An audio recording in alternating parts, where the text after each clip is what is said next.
Le magicien est l'un des animateurs phares de M6 et pour la seconde saison des Traîtres, il reprend les commandes.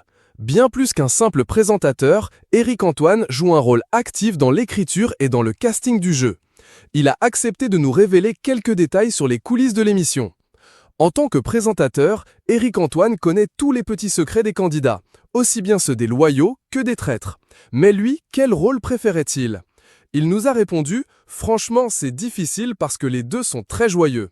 Je pense plus loyal parce que c'est plus rigolo de chercher le tueur que d'être le tueur. » Puis, il a ajouté « La pression est plus dure sur l'épaule des traîtres, je trouve.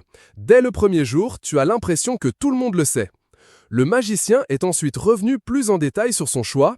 Il nous a expliqué qu'il n'était pas à l'aise avec le mensonge dans ce contexte. Je ne sais pas pourquoi, alors que je suis quand même un magicien, un homme de secret, donc je passe mon temps à mentir aux gens, je suis un escroc, a-t-il avoué. Il a insisté, c'est comme ça que je gagne ma vie, en escroquant les gens. Il y a tout de même une grande différence avec son métier et le rôle de traître. Il a affirmé « Mais je suis un escroc honnête, parce que les gens savent que je suis un escroc. Les gens viennent me voir pour se faire escroquer. Dans ce jeu, tu as un escroc sans le consentement des gens. Je trouve la situation délicate, a-t-il assuré.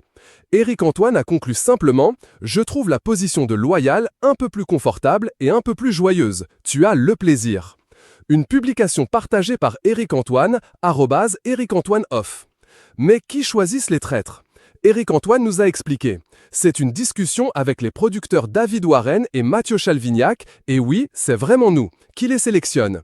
De plus, le présentateur nous a révélé que l'écriture du programme évoluait et s'adaptait tout au long du tournage.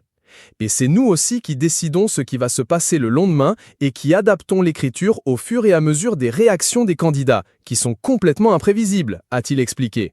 Et cette saison, les surprises sont nombreuses. Il a insisté. En plus, ce qu'on souligne cette année, c'est une saison 2. On ne va pas refaire la même chose qu'en saison 1, d'où le petit train au début. Mais ce n'est qu'une petite surprise par rapport aux surprises qui vous attendent pendant la saison. Toutes les tables rondes sont aussi différentes, et le magicien nous a confié qu'il devait s'adapter pour chacune d'entre elles. Il nous a expliqué « Chaque fois, je présente un texte que je suis obligé d'écrire, par rapport aux éléments qui se sont déroulés dans la journée. Mais il doit aussi prendre en compte les humeurs des candidats et l'ambiance. Il y a une ambiance qui est en train de se faire, un groupe qui est en train de se former que je ne peux pas prévoir. Et puis, il y a même une pensée de groupe.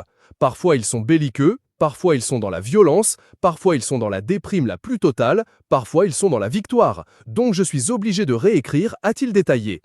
Une publication partagée par M6, @M6officiel, le présentateur nous a expliqué « Sur la première année, j'étais beaucoup plus investi. C'était une première saison et on a créé une émission et j'ai fait marcher mes réseaux, mes copains et tout.